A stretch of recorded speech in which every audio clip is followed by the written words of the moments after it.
अस्सलाम वालेकुम स्टूडेंट्स।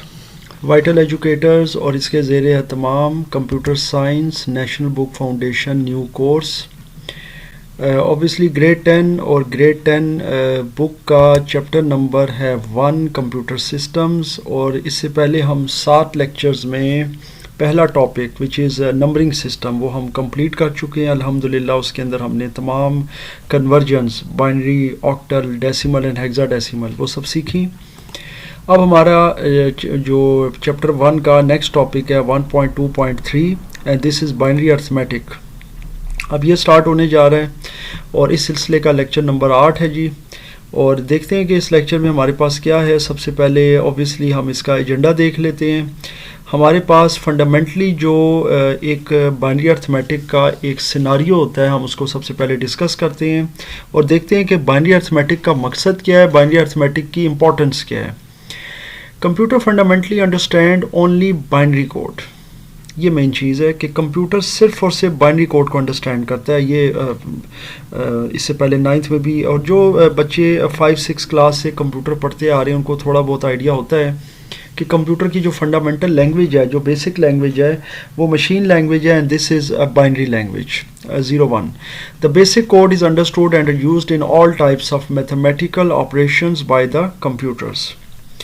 ये जो बेसिक कोड होता है ज़ाहिर है 0-1 वाला, ये आपका कंप्यूटर जो होता है ना ये मुकम्मल तौर पर अंडरस्टैंड भी करता है और इसको वो फिर डिफरेंट टाइप की मैथमेटिकल कैलकुलेशंस में या ऑपरेशंस में यूज़ भी करता है। अभी हम ज़ाहिर है कि किसी और तरह की ऑपरेशंस की बात नहीं कर रहे, हम बाइनरी अर्थमेटिक पर काम कर रहे हैं। सो इसलिए मैं यहाँ पर जो डेफिनेशन आपको दे रहा हूँ वो उसमें है मैथमेटिकल ऑपरेशंस। अदरवाइज़ कंप्यूटर तो हर किस्म का काम जो है वो बाइनरी कोड को ही यूज़ करके करता है, चाहे उसमें वो कोई ऑपरेशंस कर रहा हो, किसी टाइप की कोई कंपैरिजन्स कर रहा हो, डाटा उसमें किसी किस्म का फ्लो हो रहा हो, वट। लेकिन हमारा बुनियादी तौर पर जो टॉपिक है इस लेक्चर का वो बाइनरी अर्थमेटिक है, सिंपल सा टॉपिक है, तो हम उसमें से मैथमेटिकल ऑपरेशंस तक रहेंगे। All modern computers operate in binary code. ज़ाहिर है कि तमाम मॉडर्न कंप्यूटर्स जो होते हैं हमारे जितने भी हमारे घर में मौजूद हैं, ऑफिसेज़ में, यूनिवर्सिटीज़ में, मुख्तलिफ इदारों में, वो सब के सब बाइनरी कोड पर ऑपरेट होते हैं, यानी कि 0-1 पर। It's mean that they use only zeros and ones to operate or to perform all arithmetic operations like addition, multiplication, division, addition, subtraction, whatever। जो भी उन्होंने करना हो वो सारी की सारी operations के लिए सिर्फ 0-1 को वो यूज़ करते हैं और डेसिमल नंबर्स को वो परफॉर्म नहीं करते। डेसिमल नंबर्स को वो रेफ़र करते हैं, डेसिमल नंबर्स की इनटेक होती है, लेकिन ऑपरेशंस के अंदर जो कोड यूज़ होता है वो सिर्फ और सिर्फ 0-1 है। इसको मज़ीद हम समझ लेते हैं जनाब एक एग्ज़ाम्पल के साथ। मिसाल के तौर पर हमारे पास एक डेसिमल नंबर है 5। अब जाहिर है कि कंप्यूटर की लैंग्वेज में या उसके सिनारियो में 5 तो नहीं है, सिर्फ 0-1 का कोड है कंप्यूटर के पास। तो कंप्यूटर में सबसे पहले ये होता है, क्योंकि ये मैं आपको इसीलिए इलस्ट्रेट करके दिखाऊंगा एलसीएम के थ्रू, कि कंप्यूटर इसको कन्वर्ट कर रहा है अपने बाइनरी डिजिट्स में और एक कोड में। तो होगा ये कि 5 को हम 2 से डिवाइड करेंगे। ज़ाहिर है 5 तो 2 से डिविजिबल नहीं है, तो जब 2 से डिवाइड करेंगे तो 2 टाइम 4 1 बचेगा एज अ रिमाइंडर। फिर 2 कटेगा 2 से तो 2 1 टाइम 2 और 0 रिमाइंडर है। तो ये जो 1-0-1 इसका कम्बिनेशन है ना, ये बेसिकली एक्विवेलेंट कोड है बाइनरी में 5 का। इसी तरह एक और एग्जाम्पल को समझ लेते हैं, जैसे 12 है। अब इसका भी अगर एलसीएम लिया जाए तो आप देख सकते हैं 12 2 के टेबल पे मुकम्मल चला जाता है 6 टाइम्स, रिमाइंडर 0 आता है। फिर 6 भी पूरा चला जाता है 3 टाइम्स, रिमाइंडर 0 आता है। फिर 3 को अगर काटा जाए तो चूँकि वो ऑड है तो उसमें 1 आपका रिमाइंडर आ जाता है। तो 2 का जो सिस्टम होता है यानी कि बाइनरी सिस्टम, ये एक ऐसा सिस्टम है जिसमें रिमाइंडर अगर आएगा तो सिर्फ 1 होगा, इसके अलावा रिमाइंडर 2 या 3 या कोई और रिमाइंडर नहीं हो सकता। बाकी नंबर सिस्टम्स में तो आपको पता है मुख्तलिफ रिमाइंडर आते रहते हैं अकॉर्डिंग टू देयर फॉर्मेट, वो हम इससे पहले सीख चुके हैं। सो ये अगर कन्वर्ट किया जाए तो ये 1-1-0-0 इस तरह यानी कि आ जाता है बाइनरी के अंदर। सो बेसिकली कोई भी नंबर होगा किसी भी फॉर्मेट में, चाहे वो डेसिमल है, हेक्साडेसिमल है, ऑक्टल है, किसी भी फॉर्मेट में होगा, तो वो एवेंचुअली कन्वर्ट हो जाएगा आपका बाइनरी में और फिर वो आगे ज़ाहिर है कि प्रोसेस होगा। तो आगे चलते हैं हम फॉर्मेट की तरफ और देखते हैं कि बाइनरी के जो डिफरेंट ऑपरेशंस होते हैं यानी कि उसके कम्बिनेशंस वो क्या हो सकते हैं। एडिशन के हवाले से अगर हम देखें, क्योंकि ऑब्वियसली हमारा ये जो बाइनरी अर्थमेटिक का आज का टॉपिक है एडिशन के बारे में, तो यानी कि जमा कैसे होगी, फिर ज़ाहिर है नेक्स्ट वीडियो में इंशाल्लाह आपको सब्ट्रैक्शन का भी बताऊंगा। तो एडिशन के हवाले से अगर मैं इसका कम्बिनेशन देखूं 0 और 1 का, तो वो 4 कम्बिनेशन बनते हैं। 0 का 0 के साथ जो कम्बिनेशन है वो 0 है, वेयर एज 1 के साथ 1 है, फिर 1 का अगर 0 के साथ करें। अब ये दोनों बेसिकली तो कम्यूटेटिव के ऊपर चल रहे हैं, लेकिन कम्बिनेशन ज़रूर अलग अलग हैं। वरना नॉर्मली कोई बंदा देख कर ये कह सकता है कि यार 0 + 1 तो आपने 1 कर दिया, तो 1 + 0 की क्या ज़रूरत है, वो एक ही बात है। लेकिन बेसिकली ऐसा नहीं होता, ये एक नहीं होता। कम्यूटेटिव प्रॉपर्टी लग रही है और ये एक अलग कम्बिनेशन है, क्योंकि कम्बिनेशन की बात हो रही है। इसमें लेफ़्ट साइड पे 0 है, राइट साइड पे 1 है, जबकि यहाँ पर लेफ़्ट साइड पर 1 है, राइट साइड पर 0। तो ये कम्बिनेशंस होते हैं और इन चीज़ों को आप ज़ाहिर है कि जब इसके कम्बिनेशंस की तरफ हम मैथ के अंदर जाते हैं, परम्यूटेशंस, कम्बिनेशंस और मुख्तलिफ सीरीज़ और रेंज, तो वहाँ पर हम समझते हैं इसको।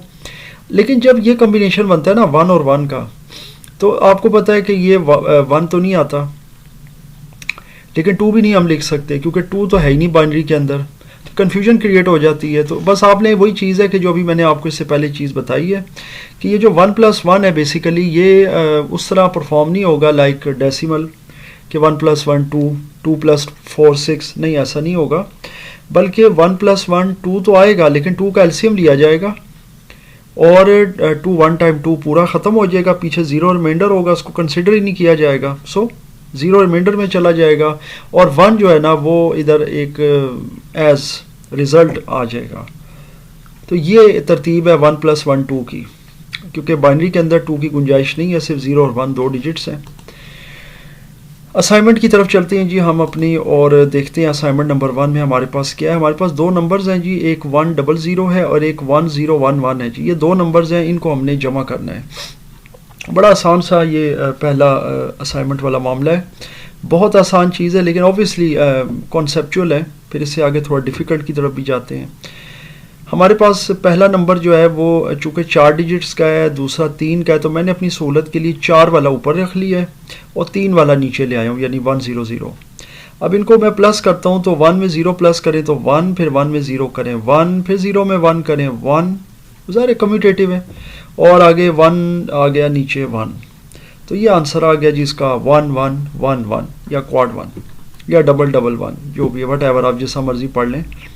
फिर ये क्या चीज़ आपको नज़र आ रही है, देखें, ये आप इससे पहले चूँकि पिछले लेक्चर्स में कन्वर्जन सीख चुके हैं। बाकी आप गूगल पे जाके सर्च कर सकते हैं, आसान सी सर्च होती है, आप गूगल पर भी कैलकुलेटर पर कर सकते हैं कि 1011 जो है ना, इसका अगर डेसिमल इक्विवेलेंट देखें तो 11 है। ये 1 1 नहीं है, अब ये मैं 1 1 तो कहूँगा, लेकिन ये बेसिकली 11 है, ये इसके इक्विवेलेंट है। इसी तरह 100 जो है ना, ये 4 का इक्विवेलेंट होता है, यानी 4 का अगर आप एलसीएम निकालेंगे तो ये 100 आएगा। इसको जमा करेंगे तो जवाब आ रहा है 15। और इंटरेस्टिंगली ये जो 1 1 1 1 आया है ना आंसर, ये भी ये 15 ही है। आप भी इवन आपकी बुक के अंदर ये बाकायदा हिंट मौजूद है, टीचर्स के लिए भी और स्टूडेंट्स के लिए भी, कि आप इनकी इंटर कन्वर्जन करके चेक करें तो आपको आइडिया हो जाएगा। अब ये जो 15 है ना, इसका एलसीएम आप निकालिएगा तो आपको आइडिया हो जाएगा कि ये 1 1 1 और 1 ही आता है। तो ये सब एक दूसरे के इक्विवेलेंट होते हैं, लेकिन कंप्यूटर में परफॉर्म सिर्फ और सिर्फ बाइनरी होता है। तो ये आप देख सकते हैं, ये 1111 जो है ना, ये 15 के इक्वल होता है, जो कि डेसिमल का नंबर है। चलते हैं अपनी नेक्स्ट असाइनमेंट की तरफ, विच इज़ दिस। इसमें दोनों नंबर जो हैं वो 4 डिजिट्स के हैं, 1110 और 1011।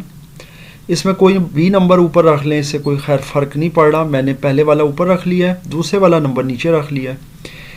और जमा का जो प्रोसेस है बड़ा आसान है। ये जो जमा होंगे ना 0 और 1, ये तो 1 आएगा, और 1 और 1 अगर जमा हों तो क्या आएगा। देखें 1 और 1 का जो जमा है ना, ये अगर आप कंसल्ट करें, मैं भी आपको दिखा भी देता हूँ यहाँ पर, तो मैंने अभी भी करवाया था काम इसका, कि 2 का अगर आप लेंगे एलसीएम तो 2 1 × 2 और 0, तो ये 1 और 0 आता है। 0 तो रिमाइंडर के खाते में चला जाता है, ये जो 1 होता है ना जनाब, ये आप कंसिडर कर लेते हैं।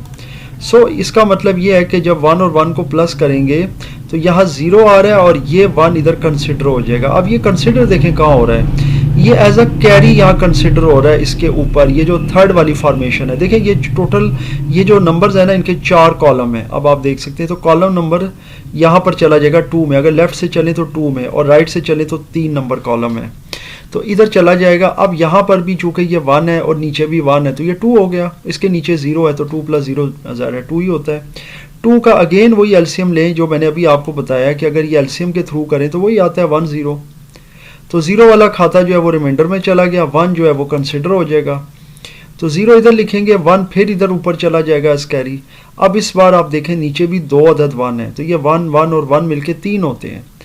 तो 3 का जो ऑपरेशन है ना वो ऑब्वियसली 1 और 1 है, इसलिए ये यहाँ पे साइड बाय साइड आ जाएगा। वो भी आपको दिखा देते हैं कि अगर आप 3 वाला जो ऑपरेशन है ना वो अगर आप देखें तो ये है 2 1 टाइम 2, और ये 3 वाला जनाब ऑपरेशन है, ठीक है ना। इसका 1 1 इक्विवेलेंट आ रहा है, तो इसी तरीके से फिर 1 1 यहाँ पे रख देंगे, सिंपल हो गया जी। तो इसका मतलब ये हुआ कि ये 1 1 1 0 और 1 0 1 1 इनको जब हमने जमा किया तो इनका आंसर आया है 1 1 0 0 और 1। ये बेसिकली इनका ज़ाहिर है कि बाइनरी ऑपरेशन ही था, क्योंकि हमारा तो बाइनरी अर्थमेटिक में ज़ाहिर सारा काम हो रहा है, तो हमने एडिशन बाइनरी अर्थमेटिक के थ्रू किया है। इसी का आप साथ देख सकते हैं इक्विवेलेंट 1 का जो इक्विवेलेंट है अगर डेसिमल में देखें तो 14 है, यानी 1 और 4, और नीचे वाला जो है 1 0 1 1 और इसका इक्विवेलेंट है 1 1, ये 11। अब इसको अगर सिंपल डेसिमल में जमा करें तो 4 और 1 5, 1 और 1 2, तो ये 25 हो गया जनाब।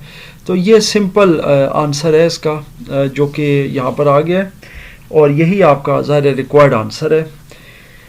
तो स्टूडेंट्स, ये हमारा पहला लेक्चर था जिसमें हमने बाइनरी अर्थमेटिक के हवाले से या सिलसिले से हमने बाइनरी एडिशन परफॉर्म करना सीखा। इसमें फिर बहुत सारी एग्जांपल आप कर सकते हैं कॉम्प्लेक्स नंबर्स में।